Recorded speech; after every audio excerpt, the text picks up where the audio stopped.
Hello everyone and welcome to Day Trader S&P 500, a rare Saturday edition for our YouTube subscribers because a lot happened on Friday and we had our paid subscribers to our newsletter up to date. We've been averaging about 3 reports a day for our monthly subscribers. But anyway, we want to get you guys caught up. Let's start with the NASDAQ. This is the NASDAQ composite.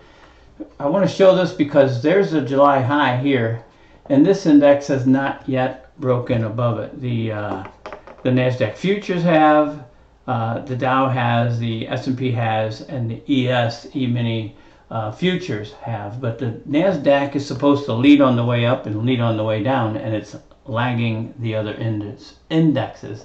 That's pretty interesting. Let's go to the NASDAQ futures here. Okay, we're looking at a daily chart, and you can see. Let me just make that a big screen so we can get everything in there.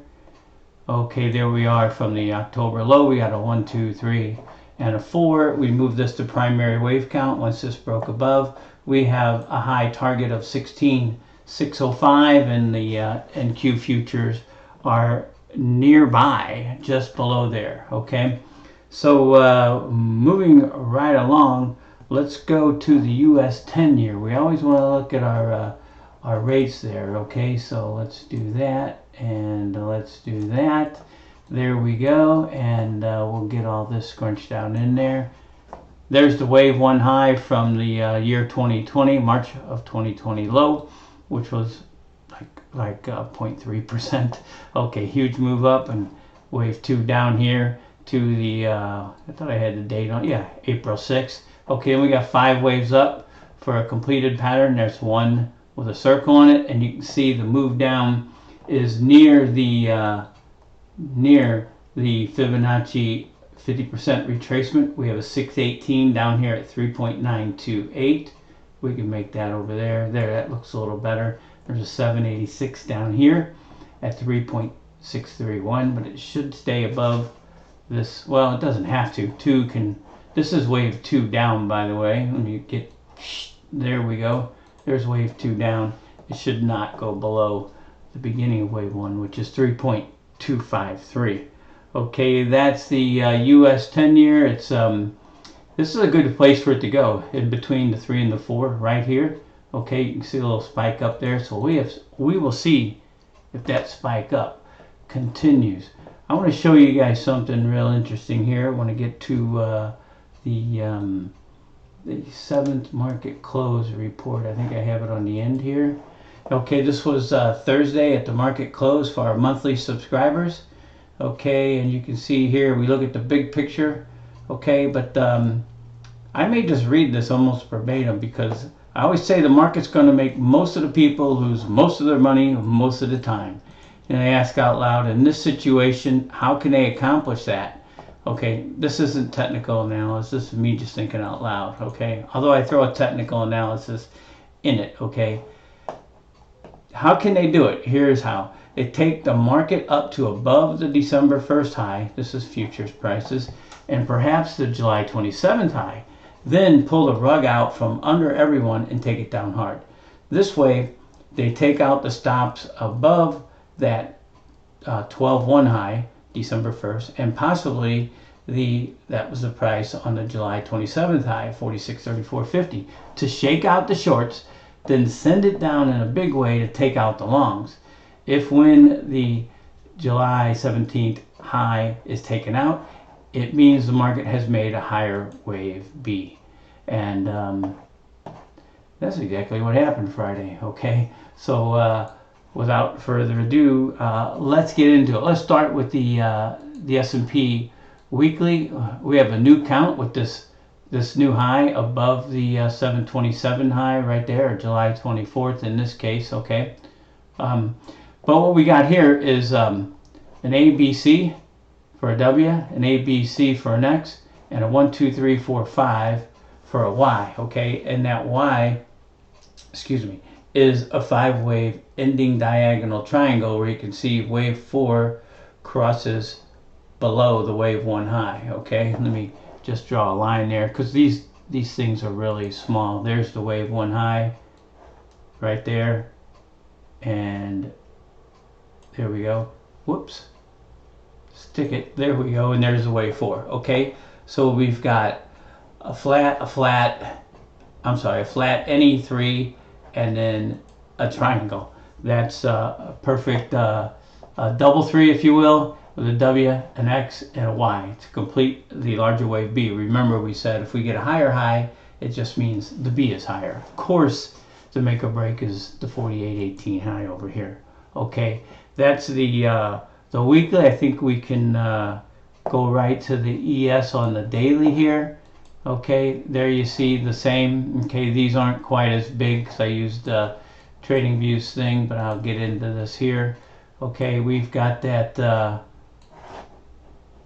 A wave low back in October. Okay, and then we've got an ABC for W up here. Let me make this just a different color so it'll stand out a little more. Let's make it purple. Okay, there we go. We got the W, we've got the X down here, and then we've got the 1, 2, 3, 4, 5, the 4 overlap. Okay, back here, if you recall, for our monthly subscribers, we have triggers and targets. The subscribers are loving this. We had an upside trigger way back here in the very beginning of this move up. So far, it's produced a 481 point gain. By the way, this is the continuous monthly contract. It switches over from December to March next week. TradingView switched the continuous monthly Friday, so we were going to do the same Monday, but I showed all of our monthly subscribers both. Okay, the DECE contract, which is 50 points lower than the March contract, which this is here, the continuous monthly. It rolls over every quarter. Okay, so that is the wave count on the E-mini futures continuous, and that was the daily. And let's get into the hourly. I think we'll just get a better view of this here. Okay, and there you see the W, the X, and the 1 up, 2 down, 3 up, 4 down, which in this case held above. In the S&P cash it didn't. And then there's 5 up. All right, the high so far is 46.66 on 12/8, which is 1 day away from our weekly time spiral of December 7th. I think I had that in a report. So many reports, like I said, I'm putting out about 3 a day. Okay, so let's see if we can. We got down to the hourly. I want to show you guys our NQ report that we put out. That count there, which was early this morning. I think if we look at the chart, I put that out. 4:52 a.m. down there in the right corner. Anyway, there again is that NQ analysis. Okay, and then I want to get to the post market from the 8th. If I have that here, 12/9, 12/4.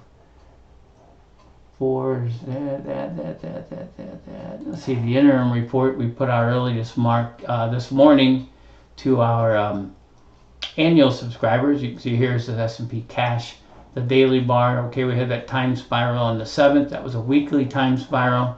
So far the high is hit on the 8th. Okay, and you can see our W here, X for NE3, ABC, and then the 5 waves up. You can see the obvious overlap there for wave 4. Makes that Y an ending diagonal 5 wave affair.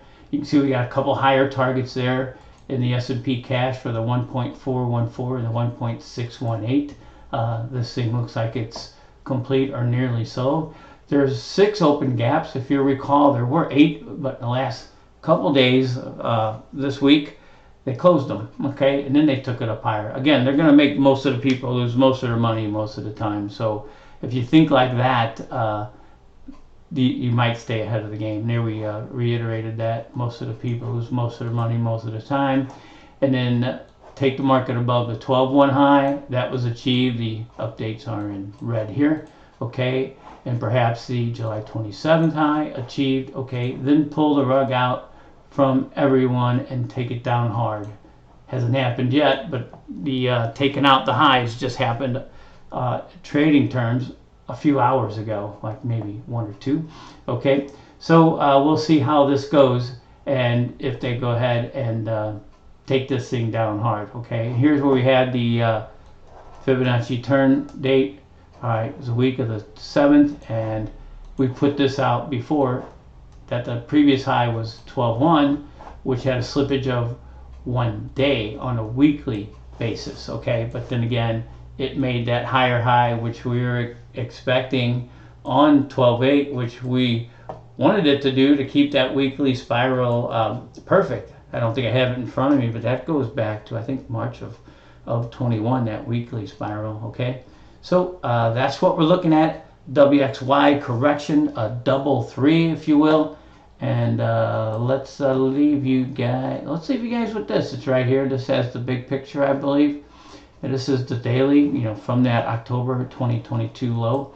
Okay, when this C wave down gets intact or is activated, and by the way, we'll look with our monthly subscribers. We look at short term. Like I said, I've been putting out about 3 reports a day lately. We'll look for a change in trend. We have our our specific things we look for: 5 down, 3 up, lower high, 5 down, lower low, to see a change in trend. We've been looking for it since October 27th, and we have not received validation of a change in trend yet. When we do, of course, our subscribers will be the first to know.